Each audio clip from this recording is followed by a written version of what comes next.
नीतीश का एक दूसरा दौर भी, अगर आप इसको ध्यान से देखेंगे कि एक दौर तो एक सोसाइटी में एक बहुप्रचारित बात थी, सुशासन के बाबू के बतौर ही उनको देखा गया। लेकिन एक दूसरा दौर आता है जब वो बिल्कुल उनकी छवि जो है वो ड्रामेटिक तरीके से बदलती गई है। उसमें उसका एक बड़ा वजह ये था कि वो बेसिकली जो सामाजिक न्याय का जो सवाल उन्होंने, सामाजिक बदलाव का जो एजेंडा उन्होंने अपने एजेंडे में लिया था, वो आम तौर पे जो वर्चस्ववादी ताकतें हैं समाज में, जिनका ज़मीन पे संसाधनों पे वर्चस्व है, जैसे जैसे उसके सामने वो सरेंडर करते गए, वैसे वैसे उनका जो सुशासन वाला जो राज था वो अपर वर्चस्व में बदलता गया। वो सुशासन बहुत सारे मामलों में कुशासन में बदलता गया। अगर आप इसको ध्यान से देखें तो उन्होंने शराबबंदी जरूर लागू की, लेकिन वो दबाव में उन्होंने शराबबंदी को कभी वास्तव में बिहार में लागू होने ही नहीं दिया। दुकानें बंद हो गई, लेकिन जो है घर घर सप्लाई हो गया, मतलब एक मोहल्ले में हर घर में जाने लगा।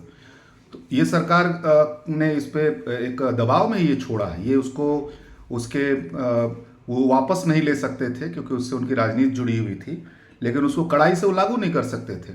आपने देखा होगा कि इन्हीं सामाजिक अन्याय की ताकतों के दबाव में उन्होंने शिक्षा पे जो आयोग बनाया था, और उसने बहुत बेहतरीन एक सुझाव दिया था, बिहार की शिक्षा में बहुत क्रांतिकारी बदलाव न भी हो लेकिन एक बड़ा बदलाव हो सकता था। उस पर वो सरेंडर कर गए। उस आयोग के रिपोर्ट को उन्होंने ठंडे बस्ते में डाल दिया। आज तक वो कहाँ है, कहाँ धूल फाक रही है वो फाइल पता नहीं है आपको।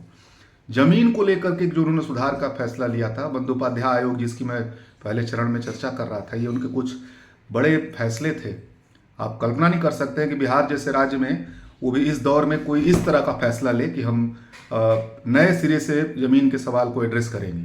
ये हिम्मत ही अपने आप में बड़ी हिम्मत थी।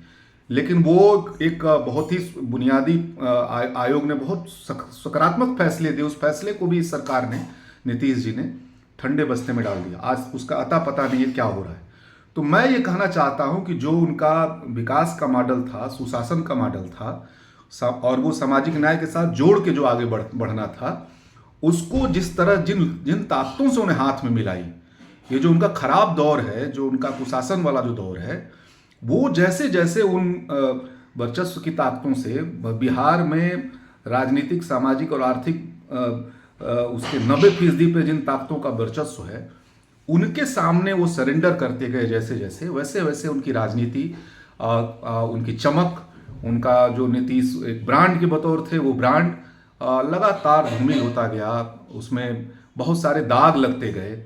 और अब 2025 में जो चुनाव हो रहा है, ये बात जाने लगी है कि नीतीश जी अब ऐसी हालत में हो गए हैं कि उनको बीजेपी कंट्रोल कर रही है। राजद के ही कुछ 4-5 नेता जो बीजेपी के लिए काम कर रहे हैं वो कंट्रोल कर रहे हैं। वो अपना निर्णय खुद लेने की स्थिति में नहीं है।